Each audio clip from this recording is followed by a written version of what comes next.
Good morning, Pride League. I guess it'll be afternoon by the time this is posted. My apologies for being kind of late.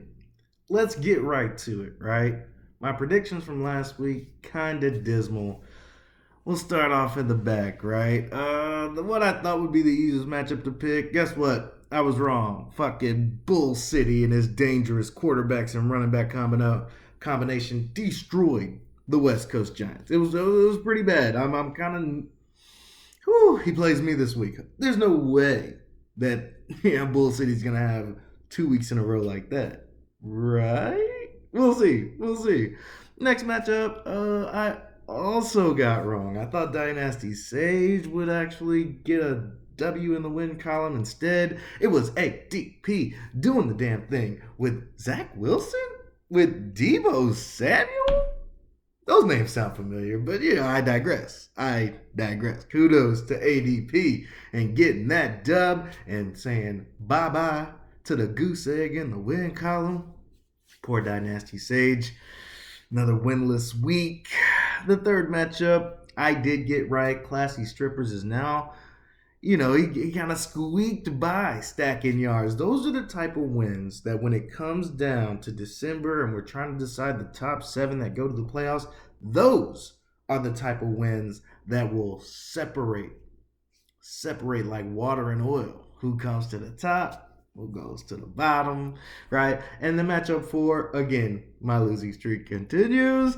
We had the boss, whom I thought Dunder Mifflin was going to get it, but the boss and his defense, Stout, came in there, did his job. Much appreciated to the boss and his conviction. Those defenders looking mighty nice. You got a lot of guys on that roster that very well could be in the running for Defensive Player of the Year. The next matchup, thought Hollywood Cole Brothers was going to get it, right?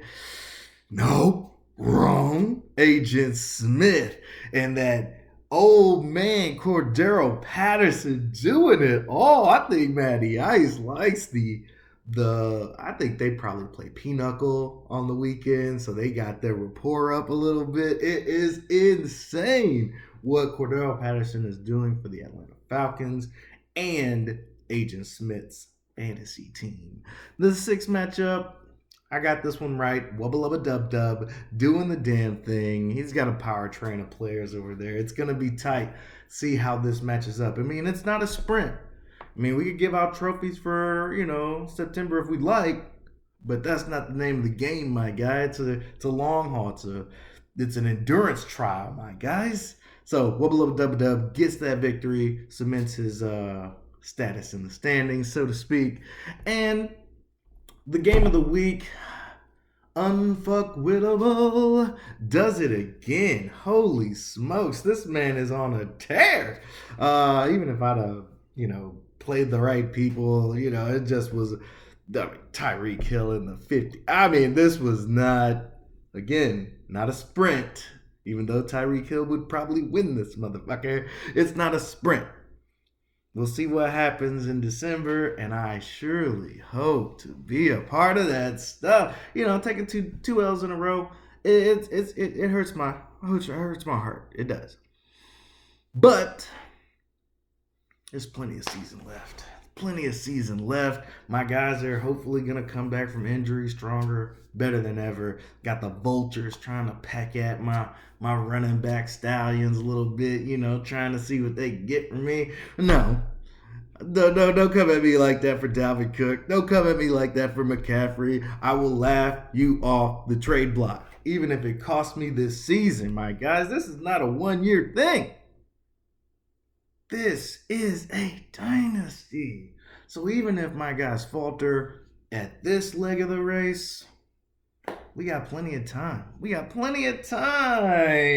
My guys.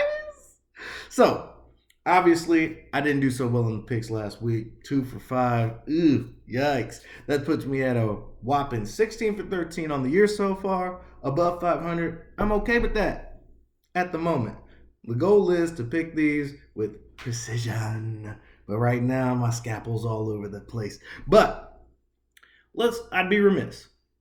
Unfuckwittable is fantasy stud 2 weeks in a row, setting a bar mighty high, fellas. That's a mighty high bar. Unfuckwittable, doing the damn thing as fantasy stud. You got a stud? You gotta have a dud, right? Now, the dud might take a little bit of a twist here. We've got our only team without a win. DieNasty Sage. Oh, you thought Griffey Case was gonna get it because he was below 200? Yeah, that was a toss-up. I'm not gonna lie. I was juggling the two, and I'm thinking, until DieNasty Sage proves to me that he can be a winner, holy smokes, he might have dud locked up. He might have dud locked up for the year if I don't see a dub in the win column. DieNasty Sage, you have now earned fantasy dud for week 4 as well. Now let's recap it, right? Our studs, right? We got Hollywood Cole Brothers dominating week 1. No surprise there. We got Griffey Cakes out of nowhere, studding it up for week 2. And then we got Unfuckwittable weeks 3 and 4, setting a pretty high bar for us, right? Those are our studs so far. And our duds, DieNasty Sage, weeks 1 and 2. Bull City. Now, Bull City went from dud to goddamn nasty last week. That's a pretty, I almost brought back my most improved award for that. But no. We're going to leave that alone. Get to stud, Bull City, and then we'll recognize some talent over there. And then week 4, DieNasty Sage. DieNasty Sage has 3 fantasy studs. Ooh, did I say studs? I meant duds. 3 fantasy duds for the year. How many can this man get? Let him go winless this season. We will have a hell of a fantasy dud record, my guys, and it might be difficult to beat. But, that's neither here nor there. That's last week. That's last week, guys. What we got coming up in week 5. Oh, let's get to my predictions. Start from what I think will be the easiest match, and that's DieNasty Sage versus Griffey Cakes. And I just had a little monologue over here about how DieNasty Sage could very well have the most fantasy duds in a season. Do I have him winning this week? No, that's not going to happen. Griffey Cakes is going to come back from that loss and be like, no, I got my easy dub. I got my taco win for all of those the league fans. You know what I mean? I got my taco week. Everybody needs a taco week, right? So, Griffey Cakes, dub, mark it up. Woo, second. This is the boss versus ADP. ADP surprising me getting that dub. I definitely didn't think it was going to happen. But, hey, he used Zach Wilson. Deebo Samuel improved his squad significantly. Now, does ADP beat the boss? No, I'm going to go ahead and say the boss wins this one. I think there's a little too much defensive firepower over there. I like what that man's roster looks like on defense. Holy smokes. Now, give the boss the win there. Matchup number 3, Wubba Lubba Dub Dub versus Stacking Yards. Wubba Lubba Dub Dub is going to be great until something nasty happens to his team. Giving the dub to Wubba Lubba Dub Dub.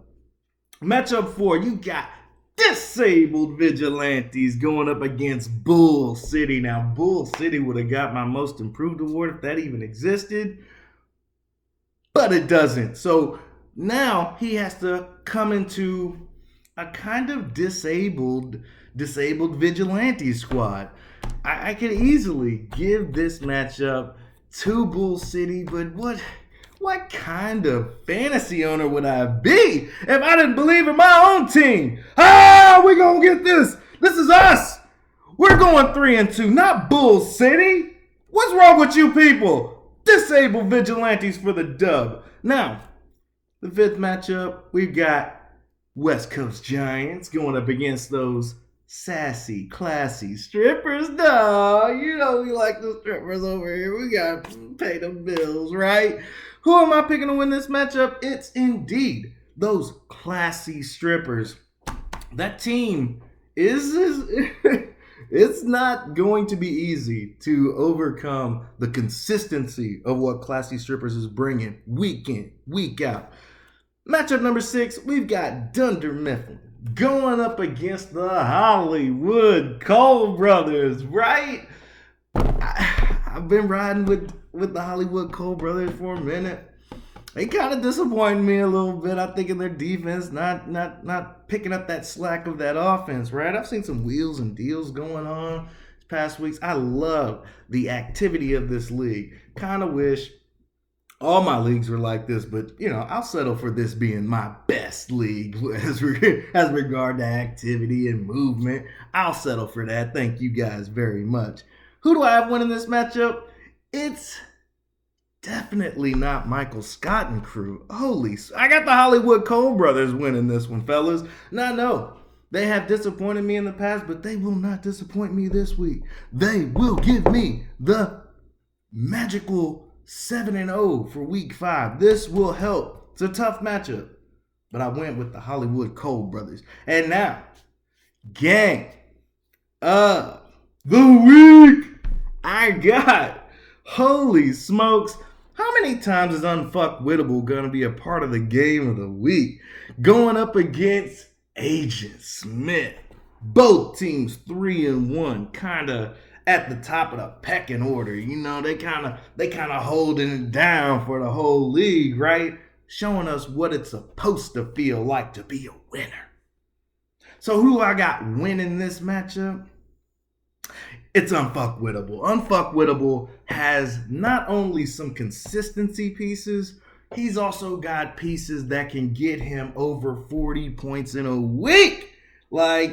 That's a really good combination. You want to try to get some consistency, and then you also kind of want to have those explosive pieces that can actually swing the game open for you and leave no doubt, right? That's the whole purpose of this, is to not have too many volatile players, have some consistency, but when those volatile players snap, woo!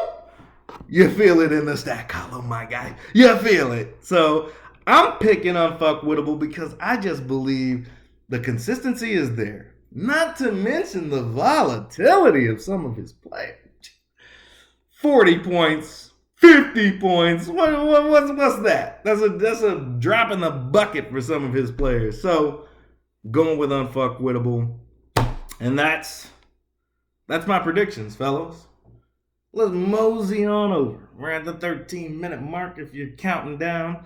Let's go ahead and run through the power rankings real quick, and we can get back to some Thursday football, right?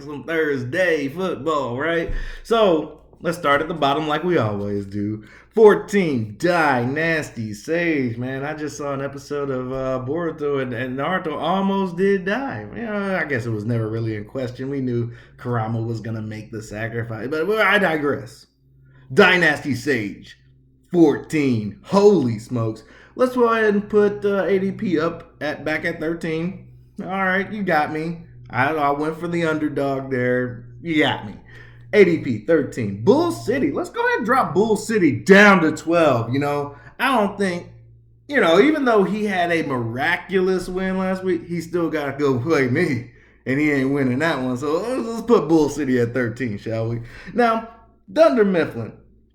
I heard you had some problems with it, but we're going to bring you back on down, right? You didn't show me nothing. Dunder Mifflin at 11.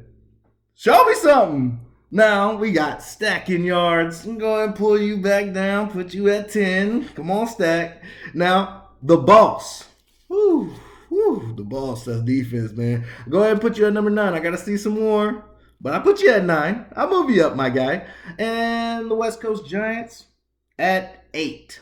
Put you down at 8. Let's get some reality going. I just think that your schedule is gonna indicate that you might not rise up. At number 7, I've lost 2 in a row. I'm not crazy. So Disabled Vigilantes at number 7. We're going to put me back at that bubble of the playoffs. We got to see how the team kind of settles into October, November. We got to hit our stride in November where we're getting dubs consistently. At the moment, I got us at 7. Griffey Cakes, moving you up to number 6. Good on you, kid. I think you got a gimme win this week. You're going to be 3-2. I feel it. Hollywood Cole Brothers, we're gonna take a step back. Put you at number 5. Nothing too crazy. We'll just put you at 5. Classy Strippers moves up to number 4. Agent Smith moves up to number 3. Unfuckwittable moves up to number 2. And that leaves just one man left, sitting at the top of the pile. Wubba Lubba Dub Dub! Getting it! I feel you, my guy. You got some great players. Injuries haven't really befallen you, and, maybe they never will. But right now, Wubba Lubba Dub Dub, number 1 on top of the power rankings for week 5. This is how I see the league. Like it or love it. And I hope everybody has a good week 5. Everybody but Bull City. That motherfucker can go take a hike. You know what I mean? All his players can go catch some communicable disease. I don't know. There are plenty going around. Plenty.